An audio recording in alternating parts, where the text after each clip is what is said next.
I am someone who is fascinated by finance, and from my engineering days, I have read a lot of things on finance. And because of that interest, I also did my CFA Level 1. And while I was doing my CFA Level 1, I understood that economics is the portion in CFA Level 1 which is something I am not able to understand. And maybe I did my MSQE because of that reason.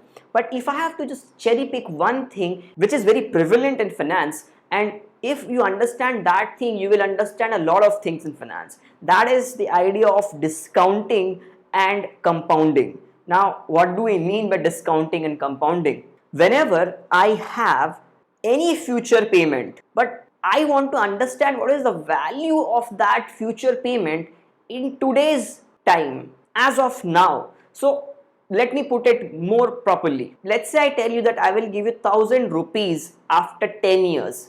What will be its value as of now? I mean, obviously 1,000 rupees now and 1,000 rupees 10 years from now is not the same. So what is the value of 1,000 rupees 10 years down the line as of now? That is called your present value of 1,000 rupees. Now, how do you calculate the present value? You need to do discounting. Now, that discounting is something which is really prevalent in finance. You have something called DCF. That is a part of a valuation done on cash flows. If you have to calculate IRR, internal rate of return, deciding which project is better suited to invest into, then you have to do discounting. If you have to calculate your cost of capital, then again you have to do some kind of a discounting exercise in your cost of capital manipulations. Now again, let us say I give you 1,000 rupees today.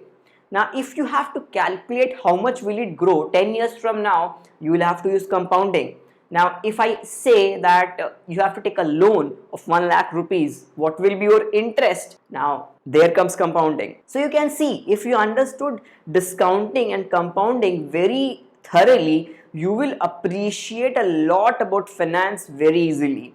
But yes, there is something called financial statements, and if you do not know financial statements, a lot of things will just fly over your head. But financial statements is something which is not very difficult to grasp. You just have your balance sheet, income statement and cash flow statement. So if you understand few basic ideas about these statements and then understand what is discounting and what is compounding, then a lot of topics in finance can be covered very easily and smoothly. Finance is not something very like a rocket science thing.